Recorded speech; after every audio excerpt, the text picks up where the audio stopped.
말씀을 가지고 고난을 받은 자는 죄를 그쳤음이니, 제목의 말씀을 함께 나누겠습니다. 베드로는 교회와 성도를 향해 하나님 보좌 우편에 계신 예수 그리스도를 주목하게 합니다. 십자가의 길은 고난으로 끝나지 않고 십자가의 길은 죽음으로 끝나지 않는다는 것을 우리로 알게 하기 위함이죠. 예수 그리스도의 십자가 길은 고난으로 끝나지 않고 부활로 이어지는 것입니다. 예수 그리스도의 십자가 죽음은 죽음으로 끝나지 않고 하나님 보좌 우편, 그 영광스러운 자리, 믿는 자를 위해 예비하신 찬란한 최종의 목적지를 향하여 가는 길이라는 것을 베드로는 우리에게 가르치고 있는 것입니다. 따라서 우리가 걸어가는 십자가의 길은 결코 손해보는 길이 아니라는 것입니다. 예수를 믿는데 왜 이렇게 어려운가? 주의 말씀은 왜 내 마음을 이렇게 거슬러 내가 원치 않는 길로 내 발걸음을 옮기라고 말씀하시는가? 이 십자가의 길이 내가 원하는 길이 아닌데 왜 이 길 위에 서라고 하시는가? 그 길을 걸어가는 삶이 때로는 미련해 보이지만 결코 손해보거나 미련하거나 억울한 길이 아니라는 것을 하나님 보좌 우편에 계신 예수 그리스도를 주목하게 하심으로 우리가 가는 길이 어떤 길인지를 가르치고 있는 것입니다. 찬란한 영광과 승리의 목적지를 향한 길이 여러분, 저와 여러분이 가는 십자가의 길인 줄로 믿습니다. 그래서 베드로는 십자가로 연결된 최종의 목적지 하나님 보좌 우편을 바라보며 의를 위해 고난당하는 길, 열심으로 선을 행하는 길, 선으로 악을 이기는 길, 원수를 사랑하며 또 위하여 복을 비는 길, 이 십자가의 길을 걸어갈 것을 권면하고 있는 것입니다. 그리고 오늘 본문이 이어지는 거예요. 본문 1절을 다시 한번 읽겠습니다. 같이 봐요. 그리스도께서 이미 육체의 고난을 받으셨으니 너희도 같은 마음으로 갑옷을 삼으라. 이는 육체의 고난을 받는 자는 죄를 그쳤음이니. 베드로가 고난이 갖는 유익을 말하고 있는 거예요.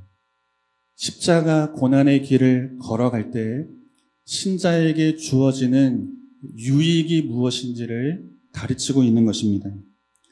그런데 베드로는 우리가 잘 알지만 고난에 대한 이해가 없던 사람이죠. 특별히 예수 그리스도가 가시는 십자가 고난의 길이 어떤 길인지를 도무지 알지 못한 채 예수를 쫓았던 자가 베드로입니다. 우리 말씀을 한번 확인해 볼까요? 마태복음 16장 21절에서 23절입니다. 우리 한 절씩 읽겠습니다. 이때로부터 예수 그리스도께서 자기가 예루살렘에 올라가 장로들과 대제사장들과 서기관들에게 많은 고난을 받고 죽임을 당하고 제3일에 살아나야 할 것을 제자들에게 비로소 나타내시니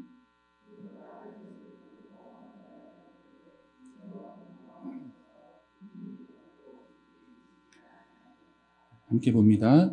예수께서 돌이키시며 베드로에게 이르시되 사탄아 내 뒤로 물러가라. 너는 나를 넘어지게 하는 자로다. 내가 하나님의 일을 생각하지 아니하고 아멘. 베드로는 하나님의 일을 모르는 인생인 거죠. 사람의 일만을 생각하던 사람입니다. 하나님께서 무엇을 위해 아들 예수 그리스도를 육체를 입혀 이 땅에 보내셨는지, 예수 그리스도를 통해 하나님이 하시고자 하는 당신의 일이 무엇인지 베드로는 전혀 모른 채 예수를 쫓았던 사람이죠. 이 말씀 앞에 우리 자신을 돌아봐야 하는 거예요. 우린 알고 이 길을 가는 자인가?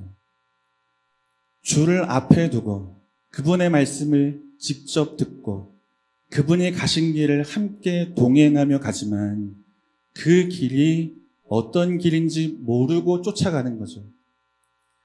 우리가 예수를 믿고 교회를 다닙니다. 주를 믿는다는 고백 속에 오늘도 예배를 드립니다.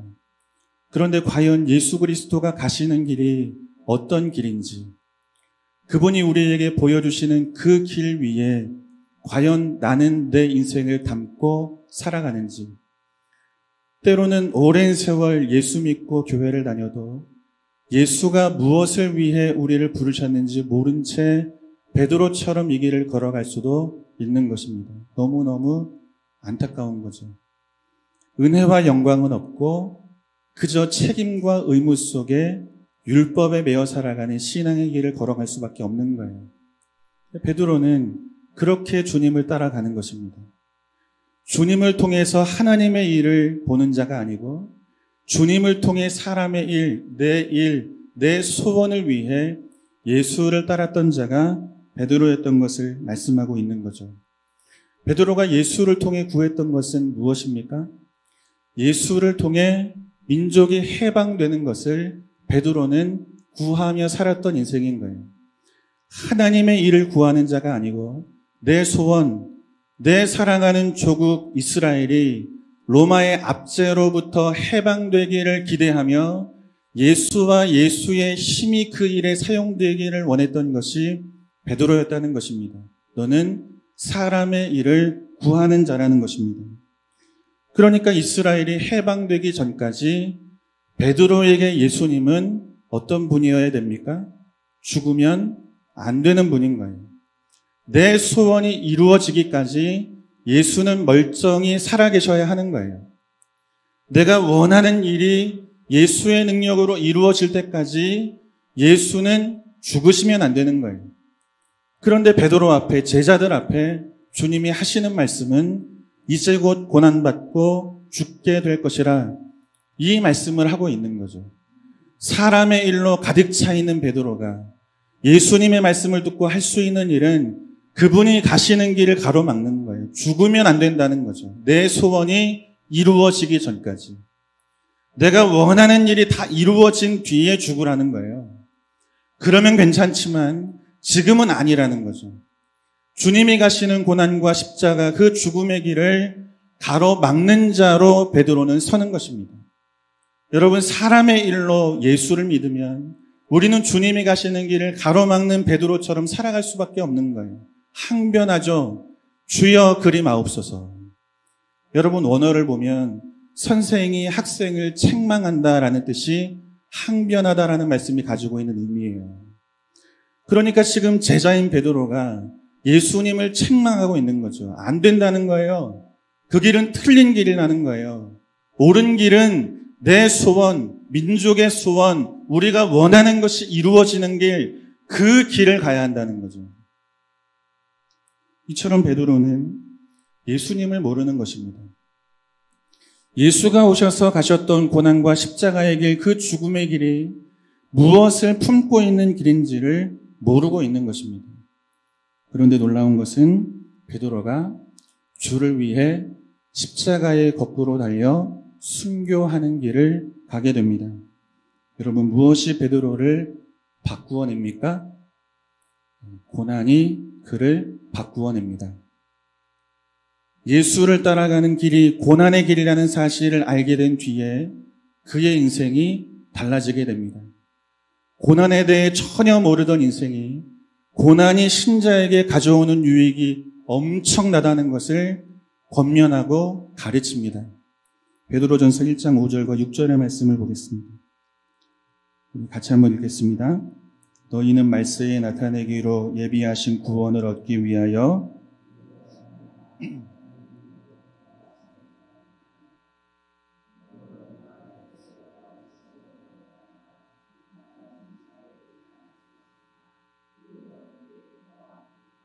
아멘.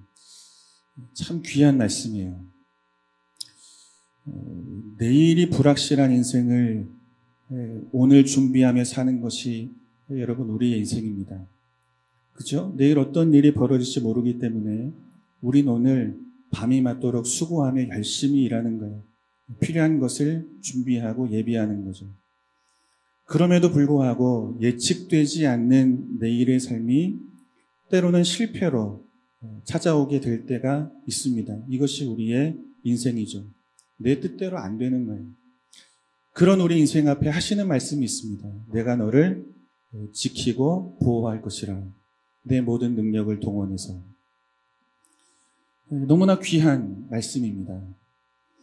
그런데 이어지는 6절의 말씀을 보면 시험을 통해서 시련과 고난을 통해서 보호하신다 이렇게 말씀하고 있어요.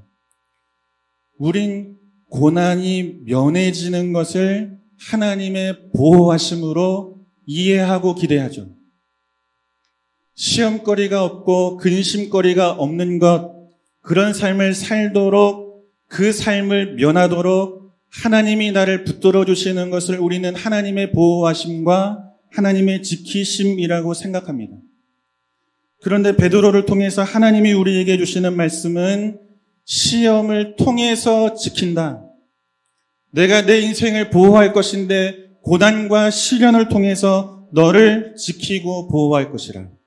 우리의 생각과 다른 것을 말씀하고 있는 것입니다. 그렇다면 시험과 고난을 통해서 무엇을 보호하시는가? 여러분 따라해 보겠습니다. 구원을 보호하신다. 네, 다시 한번요. 구원을 보호하신다. 시험으로 인해 고난과 시련으로 인해 잠시 근심할 수 있지만 오히려 기뻐하라는 거예요. 그 시험과 고난을 통해서 하나님은 너희의 구원을 지키고 너희의 구원의 완성의 자리로 이끌어 가시는 분이라는 거예요. 이 시각이 믿는 자에게 있어야 한다는 것을 베드로는 가르치고 있는 거예요. 그러니 고난이 무엇이 됩니까? 유익이 되는 거죠. 시련이 무엇이 됩니까? 내 구원을 지키는 유익이 되는 거예요. 그렇게 원치 않는 삶의 근심거리, 시험거리, 고난, 그것으로 인한 눈물, 이 모든 것이 우리 인생 가운데, 영혼 가운데 유익이 된다고 가르치고 있는 것입니다. 그렇다면 반대로 시험과 고난이 없을 때 우리가 원하는 거잖아요. 그죠? 시험과 고난이 없는 길, 시련이 없는 길, 우리가 원하는 길이죠.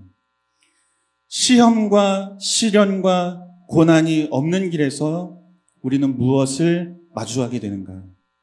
우리 본문 2절과 3절을 같이 한번 보겠습니다. 2절과 3절 같이 봐요. 그 후로는 다시 사람의 정욕을 따르지 않고 하나님의 뜻을 따라 육체의 남은 때를 살게 하려 함이라. 너희가 음란과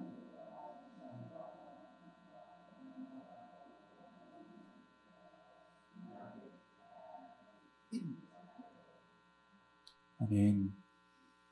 우리가 지난주에 함께 묵상한 내용입니다. 베드로는 구원을 이동하는 것으로 설명하죠. 옮겨가는 것으로 우리의 구원을 설명합니다. 그래서 베드로는 방주로 말미암아 구원을 얻었다 설명하지 않고 방주에서 물로 말미암아 구원을 얻었다. 이렇게 우리의 구원을 설명하는 거예요. 물 위에 떠 있는 것이 구원이 아니고 물 위에 떠 있는 방주와 그 방주에 탄 자들이 물로 말미암아 옮겨지고 이동하는 것.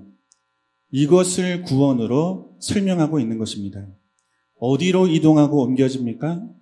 주께서 계신 곳, 신자가 장차 누리게 될 최종의 목적지, 하나님 보좌 우편으로 이동하고 옮겨가는 것으로 우리의 구원이 완성이 된다는 거예요. 그래서 방주로 말미암지 않고 방주에서 물로 말미암아 물이 수단이 되어서 방주를 옮겨가는 거죠. 하나님 보좌 우편, 찬란한 영광의 자리, 신자가 누리게 될 최종의 목적지로 이 물이 저와 여러분의 인생을 옮겨간다는 것입니다. 여기에서 구원의 완성이 이루어진다는 거죠. 그런데 우리를 하나님 보좌 우편으로 인도하는 물은 무엇을 의미합니까? 심판의 도구를 의미하는 거예요.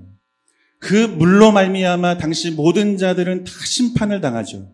물론 물 위에 방주가 뜨는 것으로 믿는 자는 구원을 얻게 됩니다. 그런데 물은 심판의 도구인 거예요. 다시 말해 물은 죄인을 단죄하는 십자가를 상징한다는 것입니다. 따라서 방주에서 물로 말미암아 구원을 얻는다는 이 말씀은 결국 십자가 고난의 길을 통해서만 우린 어디로 옮겨간다는 것입니까? 하나님 보좌 우편으로 옮겨간다는 것을 말씀하고 있는 거예요. 십자가 고난의 길을 벗어나 우리가 누릴 수 있는 하나님 나라의 영광은 없다는 거예요. 무엇으로 우리는 하나님 나라를 누리고 그 나라의 영광을 누리고 하나님 보좌 우편에 계신 예수 그리스도를 만나는 길, 그 자리에 서게 되는가? 십자가 고난의 길을 지나야만 우리는 하나님 보좌 우편, 예수 그리스도, 그분을 만나는 자리, 그 영광의 자리에 서게 될 수 있다는 것을 베드로는 가르치고 있는 거죠. 그러니까 여러분 이 말씀을 뒤집으면 이런 말씀이 되는 거예요. 십자가 고난의 길을 벗어나는 순간 우린 우리의 인생 가운데 거룩이라는 열매를 맺을 수가 없는 거예요. 십자가 고난의 길이 힘들다 하여서 그 길을 벗어나는 순간 우리는 예수 안에 있는 생명, 예수 안에 있는 선한 행실을 열매로 맺지를 못한다는 거죠. 십자가 고난의 길을 따라가지 않는 순간 우린 어떤 길로 갑니까? 사람의 정욕을 따르는 길로 갈 수밖에 없다는 거예요. 다 지나간 것인데 다시 그것을 붙들고 살아가는 어리석은 길을 가게 된다는 거죠. 어떤 열매가 맺어집니까? 음란과 술 취함과 방탕함과 향락과 우상 숭배와 이방인의 뜻을 열매로 맺으며 살아가는 길, 이 길을 갈 수밖에 없다는 거예요. 십자가 고난의 길을 벗어나면 사람의 욕심을 따라가는 길을 갈 수밖에 없는데 그 길에서 맺어지는 것은 거룩이 아니라고요. 내 욕심의 열매, 세상의 음란함과 수많은 우상을 숭배하는 이 길에 세상 사람들이 가지고 있는 삶의 원리에 묶여 살아가는 길, 이 길 말고 다른 길은 없다는 것입니다. 십자가 고난의 길을 벗어나는. 여러분이 말씀 앞에 우린 우리 자신을 돌아보아야 하는 것입니다. 어떤 열매를 맺으며 살고 있는가? 여러분 예수 믿는 믿음의 사람이 십자가 고난의 길에서 맺어야 하는 열매는 사랑인 줄로 믿습니다. 용서이고 긍휼이고 화목이고 화평함인 줄로 믿습니다. 그런데 예수를 믿고 교회를 다니는데 여전히 우리 안에 열매가 맺어지는 거예요. 시기의 열매, 미움의 열매. 세상 사람들이 갖는 그 삶의 원리 속에 맺어지는 열매. 이 정죄의 열매가 우리 안에 맺어지는 거예요. 그럼 우린 어떤 길을 가는 자입니까? 십자가 고난의 길이 아니라 이 길을 벗어난 길을 가는 거예요. 벗어난 길. 성경은 구원을 향한 길, 구원의 완성을 향한 길, 하나님 보좌 우편을 향한 길은 십자가 고난의 길을 걷는 것으로 이어지는 길이라 말씀하고 있는 거예요. 그런데 이 길을 벗어나는 순간 우리는 세상의 욕심을 따라 세상 사람들이 가지고 있는 그 이방인의 뜻대로 그 원리대로 그 안에서 맺어지는 열매만을 맺으며 살아갈 수밖에 없다는 것입니다. 이 말씀 앞에 우리가 오늘 맺는 열매를 돌아보아야 하는 것입니다. 여러분 한번 확인해 보겠습니다. 우리 안에 무엇이 가득한지. 민수기 32장 1절에서 5절입니다. 한 절씩 읽겠습니다. 르우벤 자손과 갓 자손은 심히 많은 가축대를 가졌더라. 그들이 야셀 땅과 길르앗 땅을 본즉 그곳은 목축할 만한 장소인지라.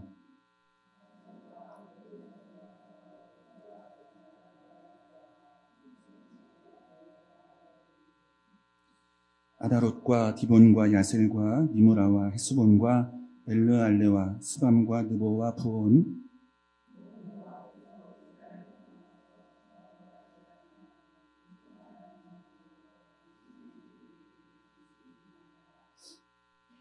같이 봅니다. 또 이르되 우리가 만일 당신에게 은혜를 입었으면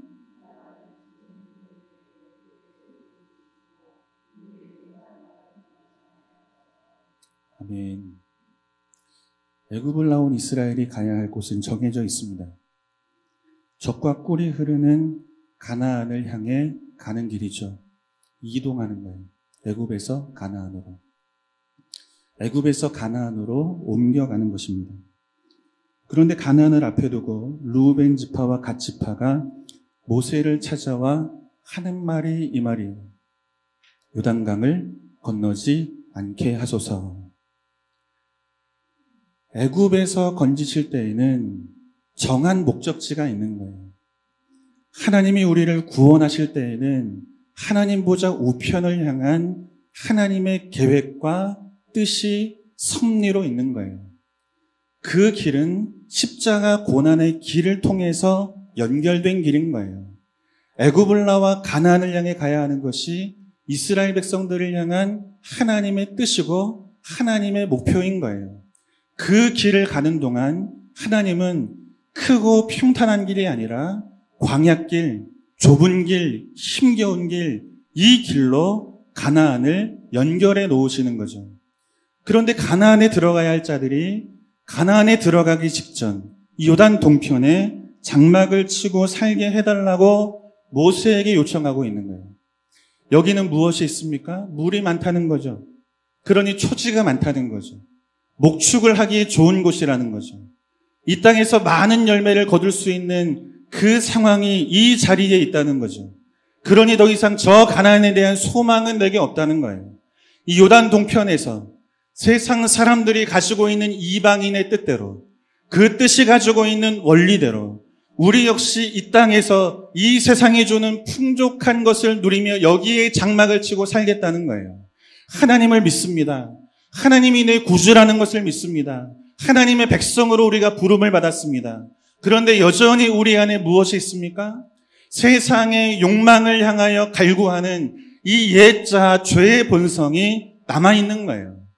이러한 우리가 십자가의 길을 걷지 않고 우리 마음이 원하는 대로 죄의 본성이 우리를 이끄는 대로 세상 사람들이 가지고 있는 삶의 방식대로 우리가 이 길을 가면 우린 무엇을 인생의 열매로 맺는 자로 살게 됩니까?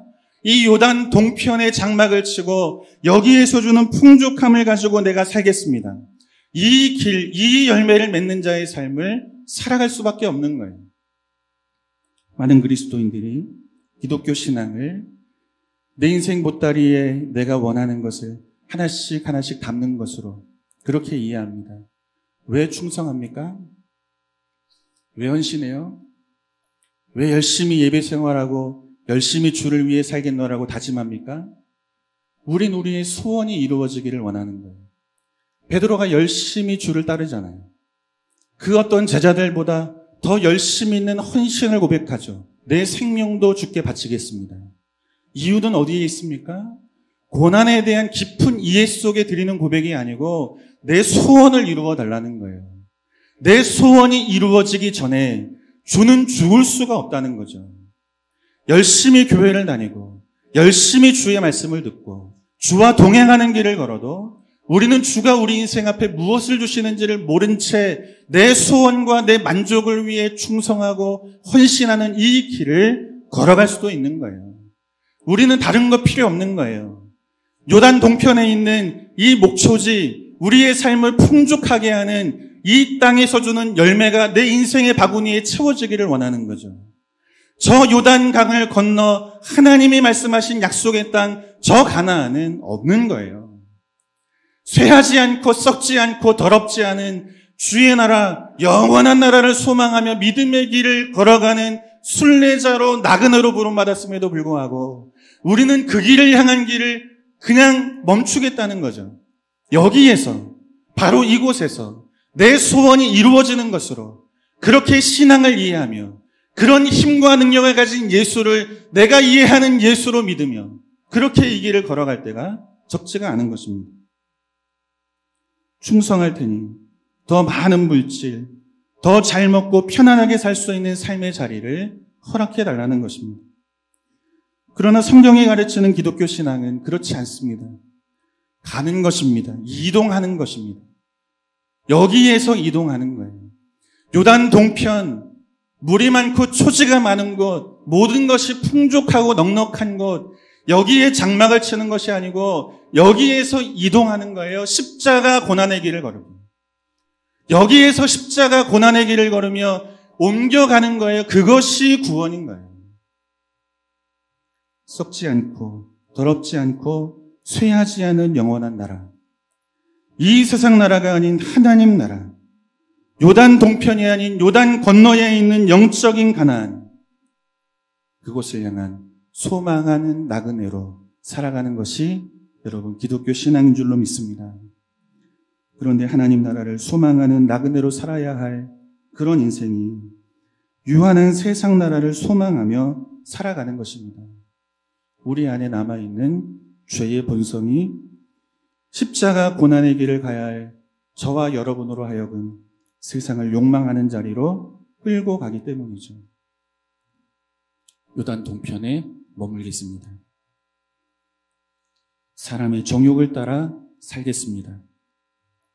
그 길에서 나는 쾌락과 만족과 땅의 행복과 풍요만 있으면 그러면 족합니다. 다 지나가야 하는 것인데 여전히 애굽에서 가나안을 가는 여정 속에 우린 이와 같은 실패와 십자가 고난의 길을 벗어나 사람의 정욕을 따르는 길을 걸어갈 때가 적지가 않은 거죠. 그래서 베드로가 하는 말이 이 말입니다. 육체의 고난을 받은 자는 죄를 그쳤음이라. 십자가 고난의 길에서만 우리는 죄를 멀리하며 살아갈 수 있다는 거예요. 십자가 고난의 길을 걸어야만 우리는 성도답게 거룩한 길을 갈 수 있는 거예요. 죄를 멀리하는 길을 걸어갈 수 있는 거예요. 십자가 고난의 길을 벗어나면 우리는 늘 죄를 욕망하는 자리에 설 수밖에 없다는 것입니다. 사랑하는 성도 여러분, 우리는 생각하는 것보다 믿음이 그리 좋은 자들이 아닙니다. 육신의 눈에는 보이지 않지만 믿음의 눈으로 확실하게 보는 것.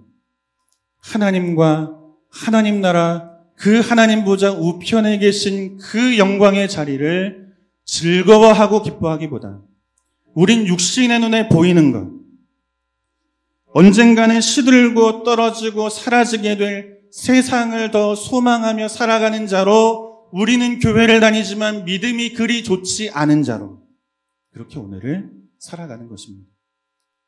출애굽 과정의 이 두 지파가 보여주고 있는 거죠. 우리의 모습. 똑같다는 거예요. 그래서 하나님은 세상에 대한 욕심과 욕망에 끌려 살지 않도록 말세에 나타나기로 약속된 구원을 소망하는 자로 살아가도록 예수가 계신 하나님 보좌 우편 마침내 신자가 도착하게 될 그 영광의 자리를 사모하며 오늘을 살아가는 자로 우리를 붙드시려고 여러 시험을 주시고 여러 고난을 주시고 그 십자가 고난의 길에서 응원하시며 우리로 하여금 이 길을 가게 하시는 분이 우리 하나님이라는 것입니다. 그래서 우리는 이 시험과 고난의 자리에서 내 신앙을 보게 되는 거예요. 내 신앙이 어떤 수준인지. 십자가 고난 앞에 우린 내 믿음의 분량과 수준을 보게 되는 거예요. 우린 간절하죠. 내 소원이 이루어지기를. 우린 간절하죠. 이스라엘 백성도 간절한 거예요. 크고 평탄한 길을 주시기를 원하는 마음으로. 그런데 안 주시잖아요. 거친 광야길을 주시잖아요. 그렇게 거친 길, 내 소원이 꺾이는 길, 그 길을 마주하게 하신다고요, 하나님. 우리는 승리를 기대하며 헌신했는데 하나님은 실패를 마주하게 하는 자리에 우리를 서게 하시는 거예요. 건강하기를 바라는 거예요. 그런데 원치 않는 질병 속에 낙심하고 좌절하며 살게 하는 그 삶의 자리를 하나님은 우리로 마주하게 하시는 거예요. 그런데 바로 그때 그 시험과 고난과 시련 앞에 우린 어떤 자로 서 있냐는 거예요. 왜 이러십니까? 왜 내 소원에 대한 만족이 아니고 시련을 주십니까? 고난을 주십니까? 마치 주 앞에 항변하던 베드로처럼 내 원하는 소원이 이루어지지 않고 원치 않는 길을 여실 때 우린 하나님 앞에 항변하는 자로 설 때가 있는 거죠. 그런데 어떤 사람은 바로 그때 겸손하게 무릎을 꿇습니다. 십자가의 길을 허락하신 하나님의 뜻이 무엇인지를 기도하며 묻는 자가 있습니다. 무엇이 이와 같은 차이를 만들어냅니까? 시험과 고난과 십자가의 길이 무엇을 담고 있는지를 모르는 것입니다. 그것으로만 우리의 구원이 지켜진다는 것을 모르기 때문입니다. 십자가 고난의 길이 하나님 보좌 우편과 연결된 길이라는 것을 모르기 때문입니다. 그러니 편안한 길, 내 소원이 이루어지는 길, 행복한 길, 내 육체가 만족이 되는 길, 이 길을 우리는 가게 되는 거죠. 십자가 고난의 길을 벗어나 사람의 정욕이 이끄는 길을 가게 되는 거예요. 결론의 말씀을 읽고 정리하겠습니다. 로마서 6장 10절에서 13절입니다. 같이 한번 읽겠습니다. 결론의 말씀입니다. 같이 봐요. 그가 죽으심은 죄에 대하여 단번에 죽으심이요 그가 살아계심은 하나님께 대하여 살아계심이니 이와 같이 너희도 너희 자신을 죄에 대하여 죽은 자요 그리스도 예수 안에서 하나님께 대하여 살아있는 자로 여길지어다. 그러므로 너희는 죄가 너희 죽을 몸을 지배하지 못하게 하여 몸의 사욕에 순종하지 말고 또한 너희 지체를 불의의 무기로 죄에게 내어주지 말고 오직 너희 자신을 죽은 자 가운데서 다시 살아난 자 같이 하나님께 드리며 너희 지체를 아멘. 하나님이 우리에게 원하는 길입니다. 죄를 그치고 다시는 사람의 정욕에 따르지 않고 하나님의 뜻에 따라 살아가는 사람. 이 삶은 십자가 고난의 길을 벗어나 갈 수 없는 길입니다. 십자가 고난의 길에서만 우리는 거룩과 영광과 생명이라는 열매를 맺을 수 있게 되는 것입니다. 바라기는 십자가 고난의 길을 외면하지 않고 그 길을 걸어 의를 위해 고난받는 길, 열심으로 선을 행하는 길, 선으로 악을 이기는 길, 원수를 사랑하고 위하여 복을 비는 길, 이 십자가 고난의 길 위에서 거룩을 열매로 맺으며 죄를 멀리하며 그렇게 믿음의 길을 살아가는 저와 여러분 될 수 있기를 주님의 이름으로 축원합니다.